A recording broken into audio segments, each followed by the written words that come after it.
All right, get ready, because today we're taking a deep dive into The 7 Habits of Highly Effective People by Stephen Covey. A classic. It's a book that sold millions of copies worldwide, and it's all about moving from dependence to independence and then to interdependence. Yeah, Covey lays out these 7 habits kind of like steps on a staircase to help you reach what he calls true effectiveness. And Covey says it starts with a paradigm shift, so a fundamental change in how we see the world. Right. He wants us to shift from what he calls a personality-based ethic to a character-based ethic. Okay. So instead of focusing on just techniques, he's really digging deep into those underlying principles that drive true success. So it's less about like superficial changes and more about building that solid foundation from the inside out. Exactly. I like that. And that's where the first habit comes in. Yeah.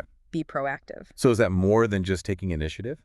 Yeah, it's recognizing that we have the power to choose how we respond to any situation. Oh. We're not just reacting to the world, we're actively shaping it. I like that. Taking ownership, not playing the victim. And he introduces this idea of the circle of concern versus the circle of influence. Oh yeah, remind me about that. So the circle of concern, it's like everything that worries us, things we often can't really control, but then within that is the circle of influence. Okay. And that's made up of things we can directly affect, our own actions and attitudes. And proactive people, they focus their energy on that inner circle. Gotcha. Directing your energy towards what you can change instead of stressing about what you can't. Absolutely. And that leads perfectly into habit 2. Begin with the end in mind. Having a vision for the future. It's more than that. It's defining those values, your purpose. Covey even says, imagine attending your own funeral. Like, what do you want people to remember you for? That's the essence of this habit. Wow. That's a powerful image. Makes you really think about what matters in the grand scheme of things. Exactly. And from that vision, you create a personal mission statement, a guiding document that kind of outlines your core values and those long-term goals. It's like a compass to keep you on track. So a roadmap for your life, but based on what's most important to you. You got it. And that brings us to habit 3. Put first things first. This is where the rubber meets the road, turning vision into action. Time management, right? Always a struggle. Think of it as priority management. Covey introduces what he calls the time management matrix, where tasks are categorized by urgency and importance. I've heard of that. Could use a refresher, though. Okay, so picture 4 quadrants. Urgent and important tasks. These are crises, deadlines, pressing problems. Then important but not urgent tasks. Things like planning, relationship building, personal development. The things that contribute to those long-term goals. So prioritizing those even though they don't have a screaming deadline. Precisely. And Covey stresses that effective people, they minimize their time spent on those urgent but not important things. Yeah. Interruptions, unnecessary meetings, and of course, those time-wasting activities. Making time for what truly moves the needle, even if it's not the loudest or most demanding task on the list. Exactly. Now, these first 3 habits, they're about what Covey calls personal victory, mastering yourself. Okay. But true effectiveness involves interdependence. Okay. And that's where the next habit comes in. Think win-win. So more than just compromise. Yeah. Covey wants us to move away from that win-lose paradigm and seek solutions that benefit everyone involved.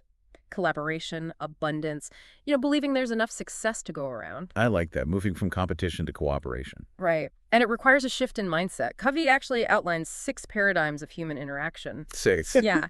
They range from win-win to lose-lose. Okay. And he argues that a win-win approach is the only one that truly builds those lasting relationships and success. Makes sense, but I imagine achieving that probably takes some serious communication skills. Absolutely.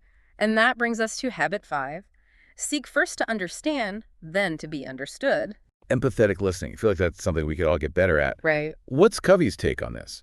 He argues that most people listen with the intent to reply, not to actually understand. Oh, yeah. They're already formulating that response while the other person is talking, or they're filtering everything through their own lens of experience. Guilty as charged. I catch myself doing that. We all do.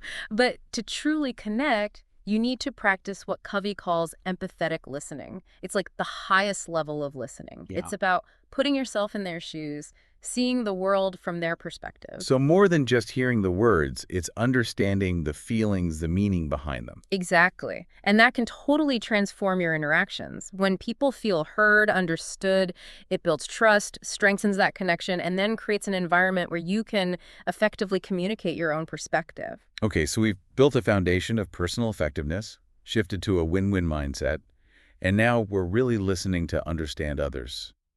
What's next? Habit 6, synergize. This is where the magic happens. Tell me more. It's recognizing that the whole is greater than the sum of its parts. Okay. When we come together, open minds, respecting and valuing those differences, Yeah. we can achieve incredible things that wouldn't have been possible individually. The power of collaboration. Mm-hmm. But it's not just working together. It's valuing those unique strengths and perspectives that each person brings to the table. Precisely. And that requires a willingness to challenge your own assumptions, embrace those diverse viewpoints, and create that safe space where everyone feels comfortable expressing their ideas. That's how innovation happens, right? When those different perspectives collide and spark something new. Absolutely. And that brings us to the final habit, habit 7, sharpen the saw.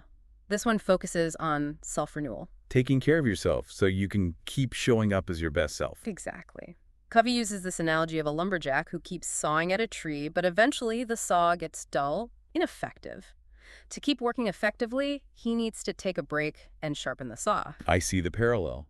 Can't keep going and going without investing in yourself. And this self-renewal, it involves 4 key dimensions: physical, mental, spiritual, and social-emotional. A holistic approach to self-care. What do those dimensions look like? So physical renewal, that's exercise, nutrition, sleep, stress management. Mental renewal, expanding your mind through reading, learning, those engaging conversations. Spiritual renewal, connecting to something greater than yourself, whether it's through nature, meditation, or faith. And then social emotional renewal involves nurturing your relationships and emotional well-being. So tending to all aspects of yourself to create that sustainable foundation for effectiveness. That's it. And Covey emphasizes that this isn't just a one-time thing, it's an ongoing process of continuous improvement. Small but consistent efforts to nurture yourself in all those areas. This has been a fantastic overview of the 7 habits, a clear path for moving from dependence to interdependence, ultimately to a life of greater effectiveness. And remember, these habits, they build upon each other. It's Yeah. not a quick fix. It's a journey of continuous learning and growth. And that journey, as you've explained so well, is powered by principles that are as relevant today as they were when Covey first wrote this book. Absolutely. Now let's delve a little deeper into each of these habits and see what specific gems we can uncover. I'm ready to dig in. All right, let's start with habit 1. Be proactive. Okay.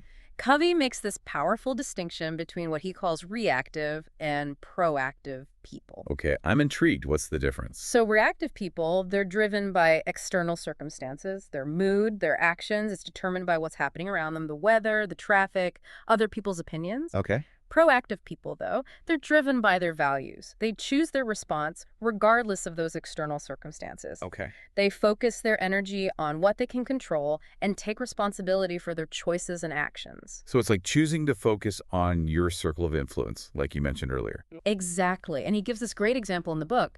Viktor Frankl, a psychiatrist who survived the Nazi concentration camps.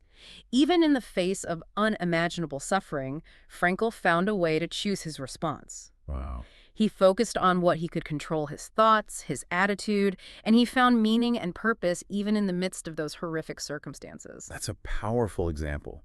It shows that even in the most challenging situations, we still have the power to choose our response. Absolutely. That's the essence of proactivity. It's not denying the reality of those challenging circumstances. It's recognizing that even in the face of adversity, we still have a choice in how we respond. I'm really starting to see how this mindset shift can be so empowering. What other insights does Covey offer about habit 1? He talks about the importance of using proactive language. So reactive people tend to use language that reinforces their victimhood. Things like, I can't, it's not my fault, if only. Right.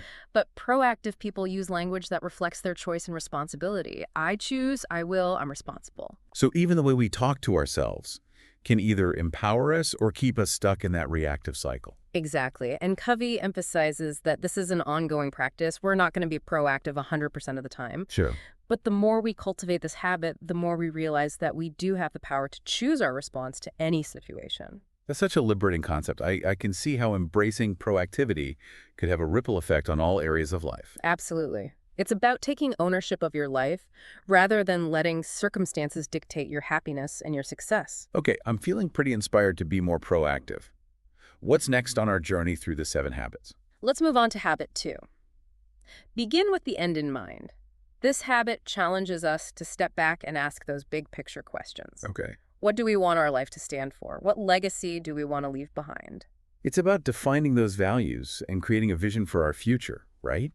But that can feel overwhelming. Where do you even begin? Covey suggests this powerful exercise. Imagine attending your own funeral.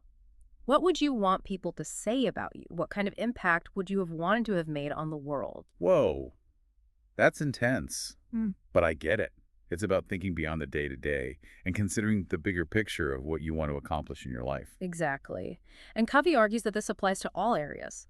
Our personal relationships, our careers, our contributions to society. He suggests creating a personal mission statement that encapsulates our core values and long-term aspirations. A personal mission statement. I've heard of those, but not sure I fully understand it. Think of it as a guiding document that outlines your purpose and priorities, a way to articulate what truly matters to you, and to use that as a compass for your decisions and actions. So not just a feel-good statement, it's a roadmap for living a life that's aligned with your deepest values. Exactly.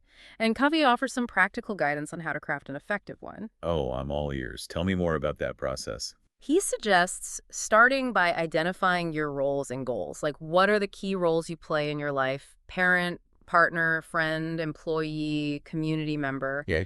And what are your aspirations for each of those roles? So it's about considering the different areas of your life and what you want to achieve in each one. Right. And then you can start to distill those aspirations into a set of core values. Okay. And those will guide your actions.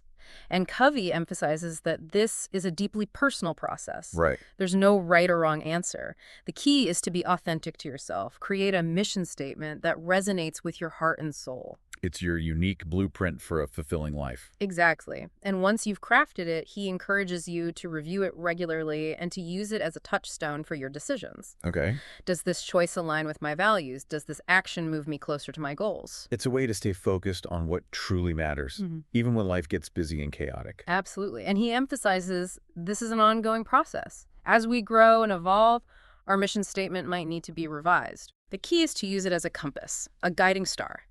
It keeps us moving in the direction of our true north. This has been a great exploration of habit 2. I can see how having a clear vision for our future can empower us to make more intentional choices in the present. What's next on our journey through the 7 habits? Now let's delve into habit 3. Put first things first. Okay. Where we put that vision into practice. This habit is all about effective time management and prioritizing based on our values and goals. Okay, time management. I'm all ears. We've all got the same 24 hours in a day, but some people seem to accomplish so much more than others.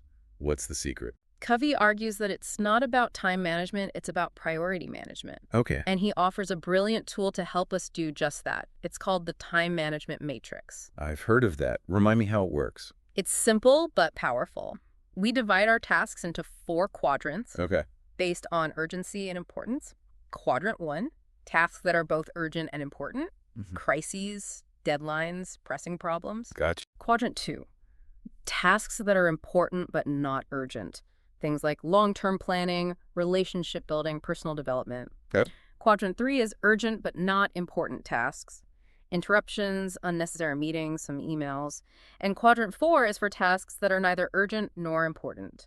Busy work, time wasters, distractions. Okay, that makes sense. Okay. But how does this matrix help us prioritize effectively? Covey's key insight is that most people spend too much time in quadrant 1 reacting to urgency, putting out fires. Yeah. But truly effective people focus on quadrant 2. They invest time in activities that contribute to their long-term goals and well-being, even if those activities don't have a looming deadline. So it's about being proactive rather than reactive, even when it comes to your schedule. Making time for what matters, even if they're not screaming for attention. Precisely. And Covey emphasizes this requires discipline, a willingness to say no to distractions and less important tasks. It's aligning our actions with our priorities, even when that means making those tough choices. This is reminding me of the importance of having that clear vision, like we discussed in Habit 2. Yes. If we know what we're working towards, it's easier to make those choices that support that vision. Absolutely. Habits 1, 2, and 3 work together to create a powerful foundation for personal effectiveness. We become proactive, we define our vision, and then we prioritize our actions to align with that vision. This has been a great deep dive into the first 3 habits. I'm already feeling more empowered to take charge of my life and my time. I'm curious to learn more about the next set of habits, which you said focus on relationships and interdependence. Let's move on then to habit 4. Think win-win. Okay. This habit challenges us to shift our mindset from competition to collaboration, seeking solutions that benefit everyone involved. I love that idea. It's about moving away from that scarcity mentality where we see everything as a zero-sum game. Exactly. Covey argues that a win-win mindset is essential for building strong relationships, both personally and professionally. It's about approaching interactions with the spirit of cooperation, seeking mutual benefit rather than trying to win at the expense of others. This resonates with me so much. It's about seeing that abundance in the world, believing that there's enough for everyone to succeed. But how do we actually put this into practice? It's easy to say, think win-win, but what does that actually look like in real life? Well, it starts with understanding the different paradigms or mindsets we bring to our interactions. Covey outlines 6 paradigms: win-win, win-lose, lose-win, lose-lose-win, and no deal. Okay, break that down for me. What do each of those paradigms mean? Win-win, as we've discussed, is about seeking mutually beneficial solutions. Right. Win-lose is a competitive mindset. One person's success comes at the expense of another. Gotcha. Lose-win is the opposite. It's about giving in, being a doormat to avoid conflict. Okay. Lose-lose is when both parties end up worse off, often due to stubbornness or a desire for revenge. Win is when someone focuses solely on getting what they want, regardless of the impact on others. And no deal means that if a mutually beneficial solution can't be found, both parties agree to walk away. So it's about recognizing that there are different approaches to interactions and that not all of them lead to positive outcomes. Exactly. And Covey argues that the win-win paradigm is the only one that truly fosters lasting success and healthy relationships. It's recognizing that everyone involved has needs and interests, Right. and that a truly effective solution will address those needs in a way that benefits everyone. It sounds like a lot of communication and collaboration is required to achieve a win-win outcome. Absolutely. And that leads us to the next habit. So we've talked about seeking those win-win solutions, but I have to admit, sometimes I struggle to really understand where the other person is coming from. You know what I mean? You've just touched upon habit 5. Seek first to understand, then to be understood. This habit's all about empathetic listening, going beyond simply hearing the words to truly grasp the other person's perspective. I think we could all use a little more empathetic listening in our lives. What are some of Covey's key insights on this? He points out that most people listen with the intent to reply, not to understand. They're already formulating that response in their head or filtering everything through their own experiences. Oh yeah, I'm definitely guilty of that sometimes. It's a common trap, but to truly connect with someone, you need to practice what Covey calls empathetic listening. It's about putting yourself in the other person's shoes, trying to see the world through their eyes. So you're saying it's more about understanding the emotions and the meaning behind their words rather than just the words themselves. Exactly. And Covey actually breaks down listening into 5 levels: ignoring, pretending, selective listening, attentive listening, and finally, empathetic listening. I'm guessing empathetic listening is the goal here. What makes it so different from the other levels? Well, ignoring is pretty self-explanatory. Pretending is when you're nodding and saying, uh-huh, but you're not really paying attention. Selective listening is when you only tune into the parts that interest you or that confirm your own biases. Right. Attentive listening means you're making an effort to understand, but you're still processing it through your own lens. Empathetic listening, though, that's when you truly step into the other person's shoes and try to see the world from their perspective. That's a powerful distinction. It sounds like it requires a conscious effort to quiet your own thoughts and really focus on the other person.